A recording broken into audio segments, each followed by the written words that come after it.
I'm Chuck Baker. Welcome to this edition of Wheaton Remembers. This segment is dedicated to a visit to Wheaton Community High School in the 1960s. It's important for the community to remember that those of us who recall it as Wheaton Central know that this was a pivotal period in the school's history as the district expanded. Eventually, Wheaton North was added to the roster of district high schools, and then several years later, a third high school, Wheaton Warrenville. But today, our focus is on the 60s and that period in the life of a high school student. Our participants in this program are Ross Truemper, a member of the class of 1970, which of course means that Ross was there from 66 to 70. John Stacey, graduate class of 1964, and Don Longacre, also a member of the class of 1964. Gentlemen, thanks for agreeing to participate in this and share some of those recollections of what high school was like at Wheaton Community for a good part of it, and then Ross, by the time you graduated, it became Wheaton Central, correct? I think it turned to Wheaton Central right after Don and John graduated. We were the last class of Wheaton Central. You first, the last class of Wheaton Community. Wheaton Community. So let's go back to that time period when you were going through your high school years in that early period of the 60s. The addition of North, as I understand, was not something that was considered just let's automatically build a second high school. So do you, as high school students, remember, was it intensely overcrowded? What were the issues that were going on that would have precipitated vacating a building, or at least expanding, splitting, a building that had been in existence at the core of the community since 1925? I'm guessing that wasn't an easy decision. Tom? Well, in the 60s, it really manifested itself our last 2 years. In 63 and 64, many of the students were on half-day shifts. So we would go and we would be there from 8 to 12:30. There wasn't PE, there wasn't lunch. It was intensely overcrowded. Every bit of it was used. At one point, the audience participation in this, they had the auditorium. And in the auditorium, they had typically used it for plays, and it wasn't used during the rest of the day. But they began putting in tables. They began conducting classes behind the curtain to separate it from the study hall or the kids that were in detention hall out in the auditorium. So it was crowded. Crowded. I think we had 556 kids in our class, and I think the school population was like 2,100. Those are numbers that resonate with me. It was big. So those shifts was a different experience, you know, and then you'd have to come back for after school sports. I mean, because we were done at 12:30. So if you were an athlete at that point and you were participating, you drew the morning shift. Yeah, because you were a senior. Yeah, so off you went for the afternoon. And come back. Came back for practice. Was there a lot of agony in the community over creating the second high school, or was it such that the demands of the enrollment really made it an easy decision? I think it was an easy decision. The school was just so enormously overcrowded. John spoke about people in sports. I wasn't in the sports program. I got an after-school job, so it was real easy for me to get off at 12:30, walk uptown Wheaton. I worked for Wheaton Hardware, and it was good for me. I mean, it was you didn't stay in school till 2 or 3 o'clock. I could work from 1 o'clock. Yeah. Now, Ross, by the time you entered as a freshman, all of the North stuff was behind, and it was Wheaton Central at that point. Right. We walked into Wheaton Central in the fall of 1966. So, but I think it would have been. I'm trying to think when the first graduating class of Wheaton North was. That 65? 7, I think. 67. So it was kind of in that same era where who is this Wheaton North, and they were kind of, we always considered them just to be kind of our stepchild, I guess. I mean, we didn't really pay them much attention when we were in school. We just knew where we were going and where we were coming from through the junior highs. I think one of the things that was good is that the junior highs, I don't think they split any junior highs at that time. The junior highs separated out, the elementary separated out. So by the time you came to high school, you were still with the same kids all the time. It wasn't like, you know, John and I would have gone to, you know, split to the different high schools at that point. Yeah, and in that era, we were still in junior highs, 7th and 8th grade, as opposed to the middle school shift, which occurred in 83, before. So We did have some split though, because St. Mike's had a real big school, St. Michael's, day school, K through 8. St. John is where I went, was a little smaller. You know, we split some kids from there, but you know, your big thing was not about where your friends were going, it was about making new friends because you're going to now mix with all the junior high kids in the public sector. So let's go back to that. I know it's overcrowded. By the time Ross gets there, it's got to be a kind of a spacious school with. Oh, it's great. Yeah, It was fantastic. all you kinds know? of room, right? Yeah, we had all kinds of room. I mean, there were areas that, you know, before school, after school, lunchtime. I mean, there were just areas just to hang out, and you didn't feel like you were on top of each other. And close the auditorium down and use it just as an auditorium, right? Instead of well, no, we used the auditorium for study halls and advisory. Half your period was in lunch, was in the auditorium, so it was a quiet study hall for half a period, and then during the lunch periods, other study halls would be in there because the cafeteria was another spot for study hall at that time. Kind of an interesting dynamic. We didn't have detentions in there like I've heard from the past, but it was kind of an interesting spot to try to study in a theater seat with all your books and all of that, and you had to be very quiet. And I can imagine because in my tenure there as a teacher and an administrator, the lighting in that auditorium wasn't very good, so I can't imagine that it made a very effective study hall. And as a fact, I think we even used it as a study hall even during my tenure in that first year of consolidation. And there were all kinds of interruptions. They'd come into and they'd make some interruption about something. You know, the class had been canceled or postponed, or you know, bus service wasn't available. I mean, it was just it was just a clutter time, if you ask me. Did the clutter seem to have any impact on the quality of the educational opportunity that you had there at Community High School? From an academic point of view, were you closed out of classes? Opportunities may be deprived because of the size or the scope? John, did you have anything like that? No, I don't think so. No, I think it was great courses, great teachers, you know, and Miss Boone in chemistry. I mean, if you could get, if you even got a C in Miss Boone's class, you probably were going to get a B in college. Or Miss Husted in world history. You know, I mean, very demanding. You did not go to class unprepared, or you would rue the day. And but a lot of teachers like that. And you know, I just remember high school as really being fun. I mean, I was there a lot, it seemed like, and it was fun and challenging and prepared us well for the next step. And I think we were on a college preparatory course. I mean, we were pretty much figuring what the college would like, what the courses we should participate in. And I think there was a certain pride of being in Wheaton. It was a good school district, a good school system. And, you know, I have to say that because my dad worked there for 30 years. So. Yes, he did. I know that your dad taught math at that building for a long time. For a long time. Yeah. Yep. So a little added pressure for you. That was terrible in high school. I think now they would call me a challenging child, or something along that way. And maybe Dad called you an embarrassing child as well. Dad called me an embarrassment all the time. Let's talk a little bit about athletic programs in that era. I know that you participated, you're aware of it. Football always seems to come up as a center of some kind of Wheaton community, Wheaton Central, Wheaton Warrenville South piece.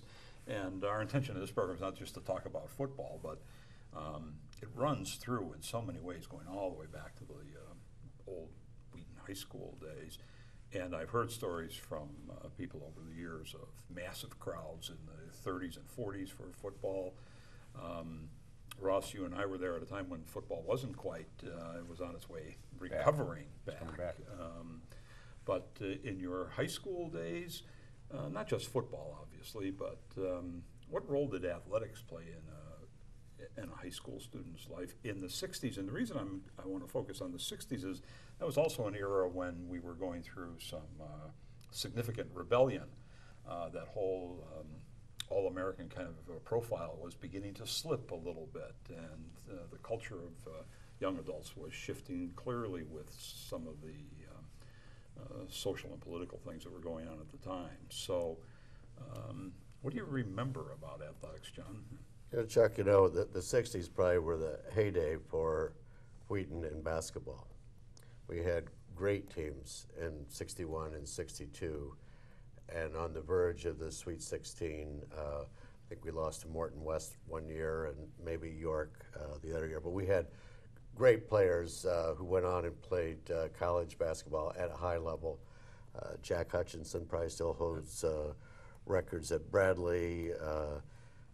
Jim Jones went to Texas. Dickie Key, John Funn was at Wheaton College. The Tosheva twins. I mean, they were loaded and they were good. And then again in 1966, the team reached the super sectional championship and lost in a very close game to the eventual state champions from Thornton. So that was a great era for basketball. Pack the place for basketball in those days? Absolutely, absolutely. You know, and if you didn't have a seat ahead of time for a regional or a sectional game, you know, you didn't get in, and people would go early even to other games to get their seats. Get their spot in the gym there. Absolutely. Well, I was the entrepreneur because I worked in the concessions and sold hot dogs, and I could see the crowd in that gymnasium was full. The gymnasium was full, and the bleachers were full all the time. I mean, literally, as John says, if you didn't get there early for some of these games, you had to stand and watch. Pretty much so. The constant has been football. If you think back of all the history and all that, that was a great era for basketball, no question about it. There's been some very good teams since then, at Wheaton Central had in the early 80s. Yep. And that kind of peaked and valleyed, and football was in a little swell for a while, probably starting with my class, actually. We had a great class when we were juniors, and then we struggled a little bit, and it kind of went into a swale a little bit there. But I will tell you, my first, when you become self-aware, I guess, my very first memory, I grew up one house in off of Main and Illinois, which would have been kitty corner to Tibbetts Field. Now, at that time, you had to still cross Indiana Street to get to the football field, because before they moved it, you know, people drive by and they say, well, everybody talks about these crowds and so forth, and you look at the bleachers and say, you couldn't have a good big crowd there. Right. The Green Monster was not just the wall in Boston. The Green Monster were the huge wooden stands that were adjacent to the building for the football field. And, you know, you talk, just the marketing aspect of this, my dad took me from the time I could, you know, pay attention, and I sat with my dad and I watched football from the time I had to be only, my brother and I had to be only about 3 or 4 years old. I mean, that's what the community did. Friday night, they switched, and I know you've probably talked to some of our older alumni, but they switched from Friday night stores open, like most malls were, to Thursday night because they couldn't get enough community to come in on a Friday night, because everybody went to the games, and that could be basketball, and no matter how good we were or weren't, you just filled that place. They had little brass plates on the seats that designated your season tickets, and you bought season tickets for football. I mean, it's fantastic. The coming down to the field, I mean, you talk about athletic memories. I remember that ramp that came down out of the locker room onto the field. That when that from the elevation up there, it came down on the field right next to the wall. And then you had the stands, and when the team came down that ramp, that place just ignited. And that moon up there above the backdrop of the building. It's fantastic. It's pretty magical. Yeah, I mean, we all grew up with that, going to these games, and that's what you wanted to do. I mean, you wanted to be on that field someday. That's what you aspired to do. So it was a big deal, no question. You know, too, the early 60s was an interesting time in that, you know, we were out of the Big 8, we were out of the Little 7, so for pretty much my entire, those 4 years, we were in the interim conference, which meant that we would travel as far away as Deerfield or Mount Prospect. I mean, it was a hike and a half, you know. And I mean, so basketball games, you'd get home after midnight or midnight. It was when you traveled that far away. And a lot of the fans traveled too. I mean, we had a big fan group that would go off to those, even those games that were far away. Yeah. But they were all big schools, and as we were a big school then before the breakup. Yeah. And but it was a lot of travel. Well, and the other big sport back then in the 60s was wrestling. Wrestling was good. second in the state, and they had just some fantastic Took it teams right through from me era. on that one, Ross. Yeah. That group, I believe in '66, was second in state. Yes. Just missed it. And a strong tradition in there under Eddie Wall's direction, Yeah. and that whole era as well. Absolutely. So, yeah, the thread runs through there, and it's not about. It's about athletics representing the larger community. That statement, John, you made about full moon and everybody's here and the place is a strong sense of community pride. And what a wonderful opportunity for young athletes to participate in. And now in this era, we have the same opportunity for girls at every level. And Yep. it's I used to joke with my colleague at North that if in my tenure, the two Wheaton high schools had been able to field just one football team, we would have won the state title consecutive years beyond any recognition. And I think in many ways that spreads across all kinds of athletics. John, you got a long history of experience in cross country. We had competitive kids who just brought that same sort of pride to it. And it didn't really matter. The sport spilled over into so many of them. But I remember a lot of debate whether Wheaton Community High School was going to be enlarged or whether indeed they were going to have a second high school.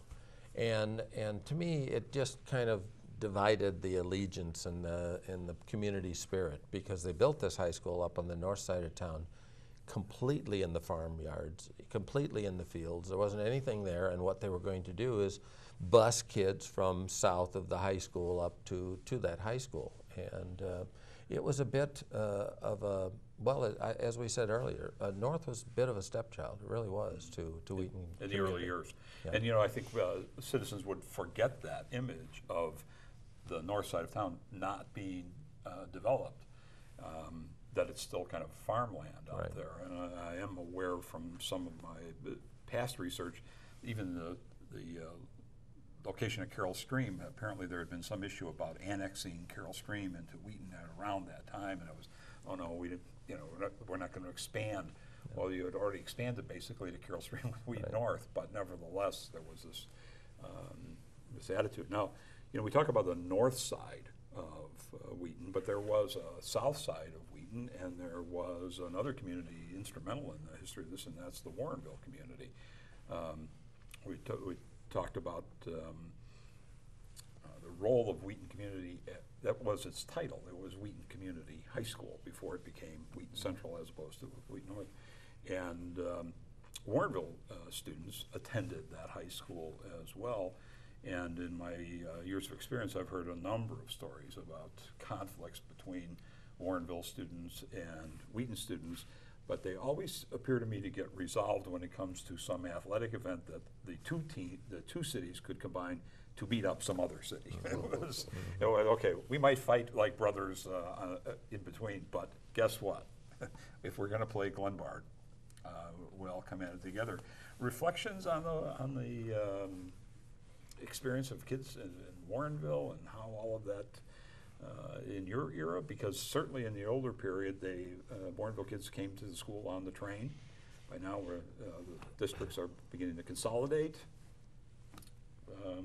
Well, in my sophomore year biology class, the girl next to me and I talked too much, so Dale Pierre separated us, and 5 years later I married her. So we've been happily married ever since. So she's a Warrenvilleite. She grew up in Warrenville.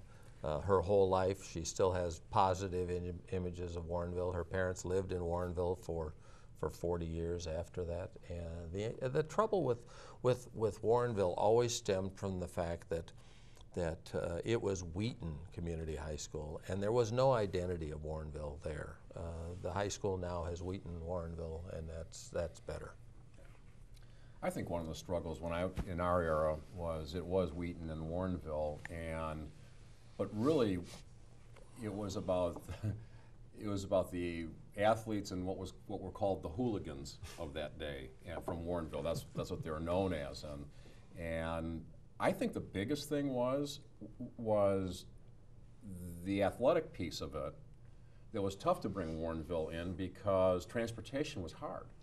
you know, you're coming to Wheaton Central's campus and there's no activity bus going after practices, and you know, you might have a late practice, you might be getting back from games and the parents had to drive, and it was just not an easy thing to be a freshman or a sophomore without a car and have your parents in double sessions come and pick you up and drop you back off, and you know, back and forth and back and forth. And I think, you know, I really think that has really been the best thing, that when Wheaton Warrenville got built, and that was the start of my career as a teacher, but I think that really drew Warrenville back in as part of a community member in the community 200 school district, because everybody was on the same, you know, playing field, if you will, in terms of transportation and all that.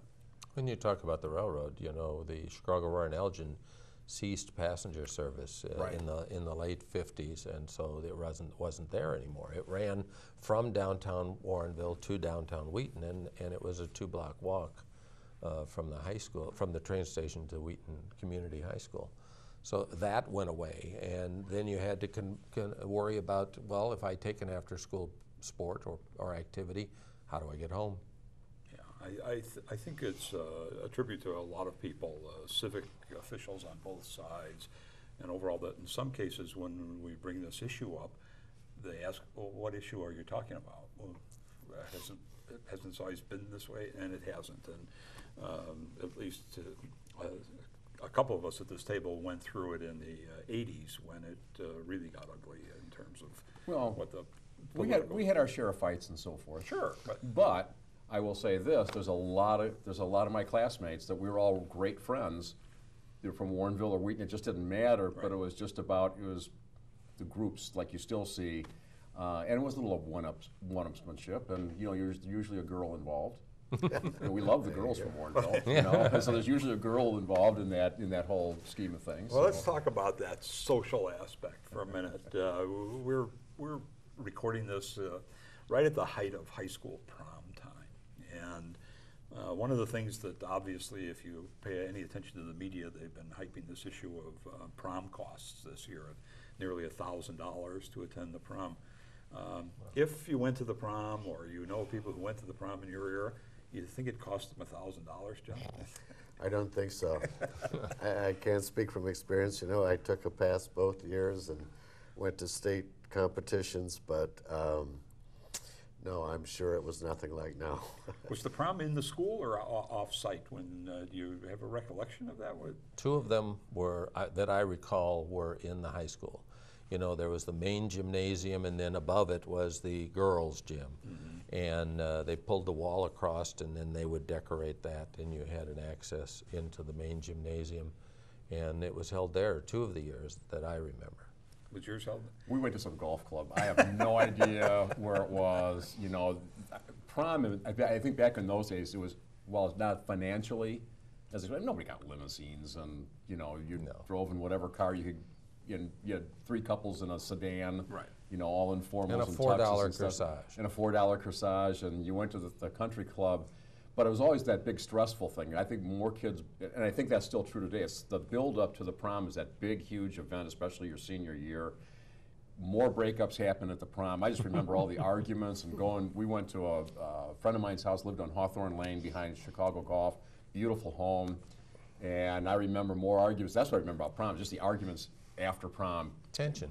The tension, and it was over, and okay, I'm done with you now. That's it. I've agreed. We planned this 3 months ago. I'm done with you, and it was funny. It was really funny. I'm guessing it hasn't changed. No, much. I don't think it has. Even though it's been a while since it just got more expensive. You're right about that. More expensive, but I suspect that the dynamic is very much the same. Let's talk a little bit about the performing arts. Always a highlight of. We talk about football. We've always had a rich tradition of music, performing arts, state speech champions. One of the first state titles that I was able to uncover was Wheaton Community High School won the state debate championship in 1941. So it's been around. This is not something that is new. So what kind of recollections do you have of the performing arts, the band, orchestra, theater, any of those kinds of things that were part of the school at that time? Don? Well, I recall it very well because I didn't play an instrument and I wasn't afraid, or I was afraid to get out on the stage, so I worked in the back on lighting and, some of the tech group. the tech group. And I think what was interesting is that we had the variety show at that time, the varsity show, and what was interesting is it drew from a lot of different areas of the school. So I was not involved in the arts, but I could still participate in the variety show. And the varsity show was something really special. Were you in it? I was as a freshman. I think I was about 4 feet 9 inches as incoming freshman. So my skit in the varsity show was with all of those basketball players that I mentioned earlier. They were all 6'3", 6'6", and we were the Mickey Mouse Club. And I was rock. But nevertheless, but the MCs, Bob Woodward, who we all know, a famous Wheaton guy, and Dave Pardonner, and they wore tuxedos, and Raleigh Gansman was probably the creative force behind it, and then Glenna Kilgore, PE teacher, she would have the girls' chorus line, and that was certainly was kind of a Rockettes sort of thing. And then the kids individually would fill in other acts, and John Belushi, got his start there, and a lot actually, a lot of talent that went on and pursued that as their life career.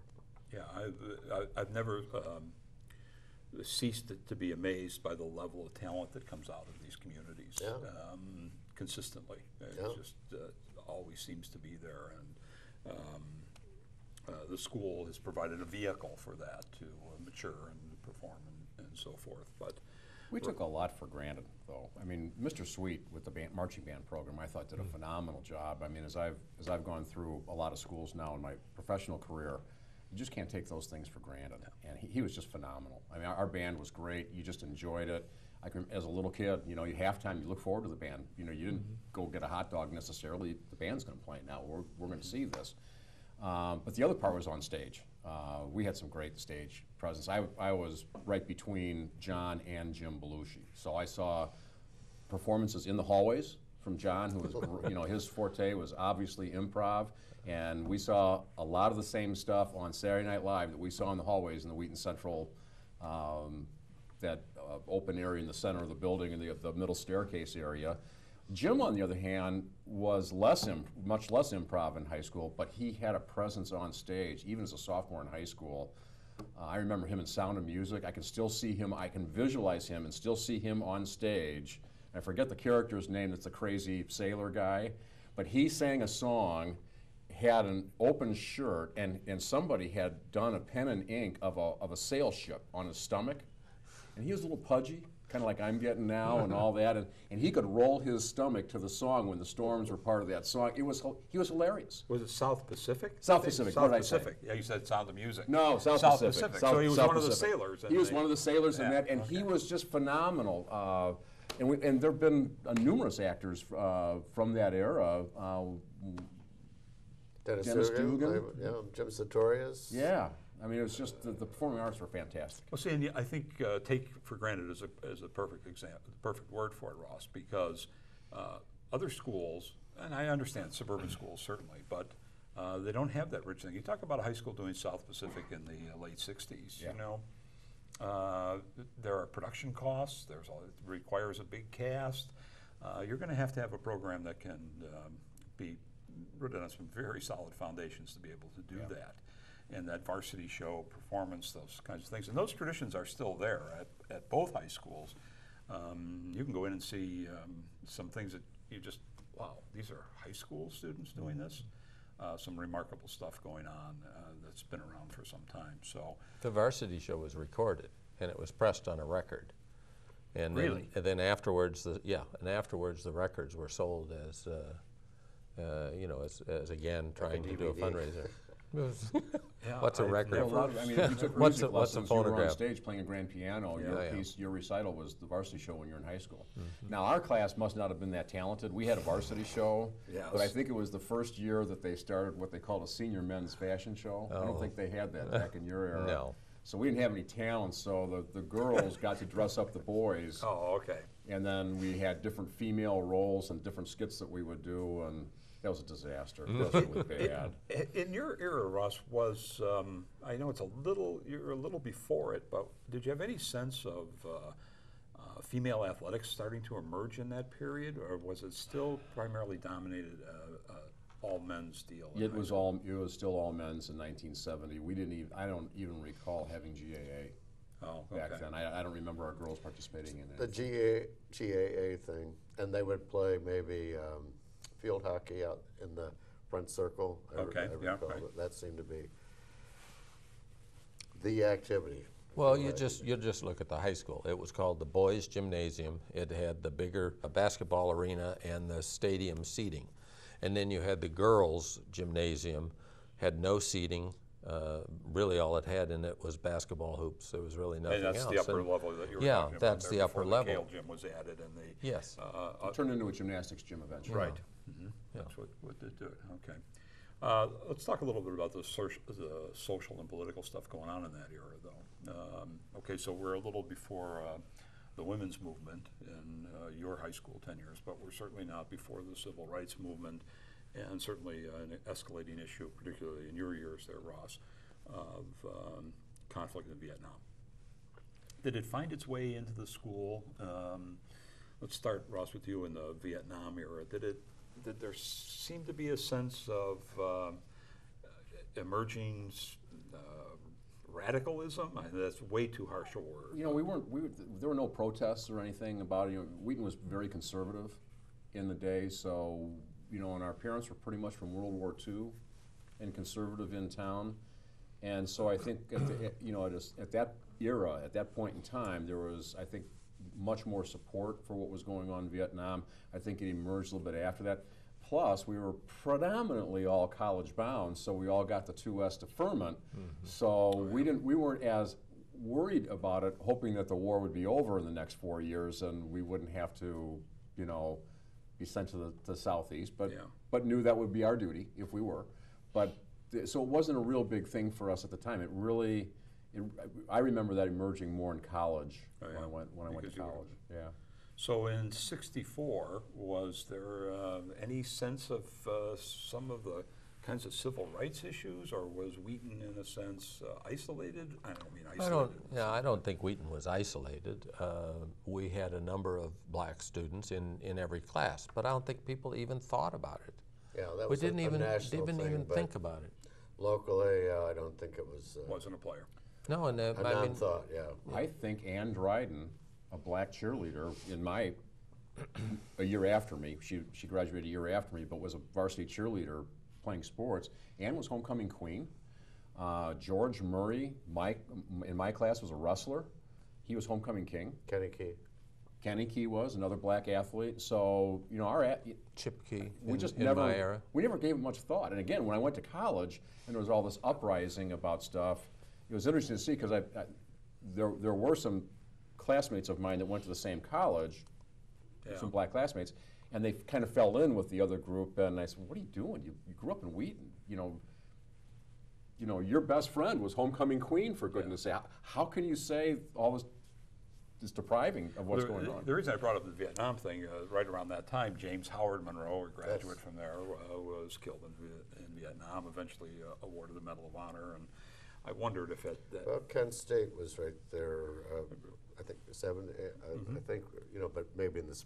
Well, Ross was in that school. when you were a senior? No, it was after. It was after. I thought it was like 72, maybe. Okay. You know, the space thing was huge. Kent State was 70. I want to go back. I thought so. Yeah. Okay. But, you know, the space thing was huge at that time.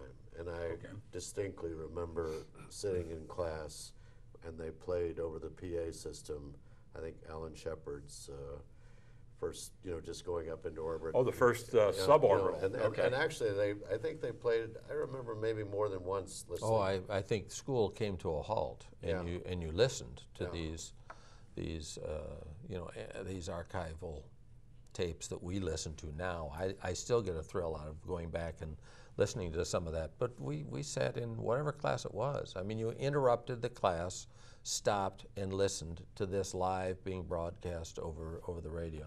So it could very well have been that when John Glenn finally orbited, somebody was sitting inside Wheaton Central or Wheaton Community High School listening to with the Absolutely. mic on the with the mic on the PA radio. system. I know that Absolutely. world pretty well. Sure. Probably used that same mic at one point. To get back to the civil rights part, though, it was a unique community in that regard. I mean, our black families were very prominent in athletics, and so there was a lot of notoriety. But I will say that you'd always have to look through their eyes and see how they feel about that whole process as well. They pretty much lived on the east side, which would be the Wheaton Central northeast corner of our attendance area around Liberty Street and so forth, and they pretty much took care of their own, if you will. I mean, people would move in, move out, but they pretty much made sure that their culture was what they wanted. But I don't know how accepted they actually felt within the community socially themselves as families and as adults and so forth. I think we as kids just grew up with them. We didn't know any better, and we were taught that way. You don't make a differentiation. But that'd be an interesting conversation to have with those families to say, how did you feel about some that? sense of what their perspective on that would have been, because I know many of those families, many of those names you mentioned were students of mine at some point. Sure. The children of some of those people, as I But developed. prominent people in the Wheaton community, and I don't know. I just didn't think about it.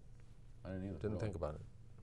Well, go back on that, this summary in a sense, and if you had to, three of us work together, so we kind of know what educators are supposed to do and what we want to happen to young people. And I know I knew Don's dad well.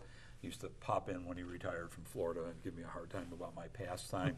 But when you think back to your years in high school and all the things that educators want, we want to be able to provide a stepping stone for those. What stepping stone did Wheaton Community High School provide for you? I think there was more structure. I mean, when I think of what I did in high school and in preparation for college, was that you had a course, you had a structure, and things were pretty well laid out for you and what the expectations were. John? Well, I think maybe just building confidence, and that you felt a part of the process and included, and that you had value. And I think going forward to a big school like the University of Illinois, that certainly boded well for me. So that freshman on the stage towering, Yeah. with it got you there, right? I don't know. One little step. Yeah. One small step, Yeah, a giant step among giants themselves. Ross, how about it?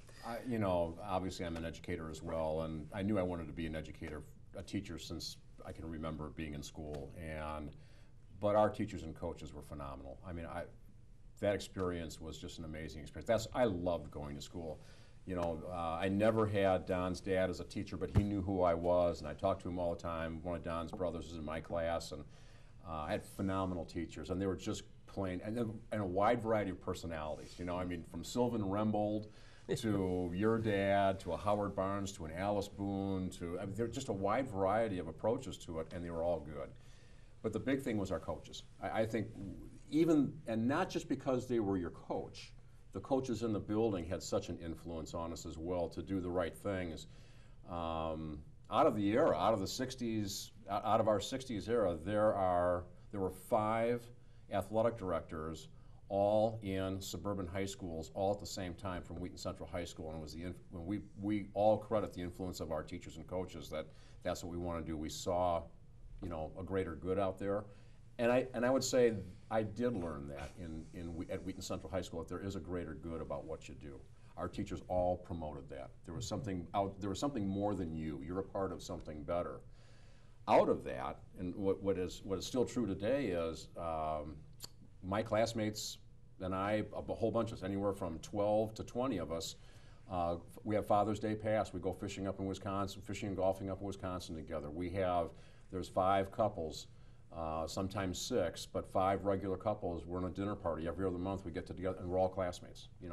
2 of them have married, alumni from the schools. So we've maintained that tightness as a group, and we were just taught that there was more to it than that, and it was special. Wheaton Community High School to Wheaton Central High School, it was special. I think that's an important point, that the social circle that you developed in Wheaton has grown over the years, but it's been remained tight. I mean, my 3 best friends are from Wheaton also. So. And I was always taught that when you get out of high school and you go to college, yeah. that's where you meet all your friends right. for life. And yes, I have a lifelong friend, best man at my wedding and all that, and he's in Newport. My lifelong friends are still my high school classmates from Wheaton Central. When we left there in '92, I made some comments to the graduating class that you had to be careful because there were ghosts inside the building. And some of you may remember that I could hear the voices of kids from the past, and I thank all 3 of you for providing a living example of those voices from the past.